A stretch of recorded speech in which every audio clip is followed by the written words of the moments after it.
We can easily get the false impression that loving your neighbor just involves not doing things that hurt or harm your neighbor. You shall not murder, you shall not commit adultery, you shall not steal, you shall not bear false witnesses, those kinds of negatives. But there's a whole other positive side to loving your neighbor that we might summarize as inconveniencing yourself on behalf of your neighbor.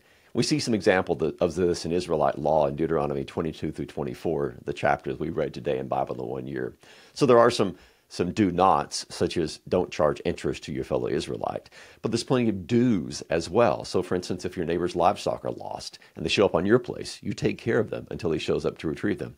Or if you're building a home with a flat roof, you build a parapet around it so that people on the roof won't trip off, and thus you won't bring blood guilt on yourself. Or if you're harvesting, you don't take every single grain out of the field, but you leave some so the poor and the needy can glean from that field and thus have food to eat.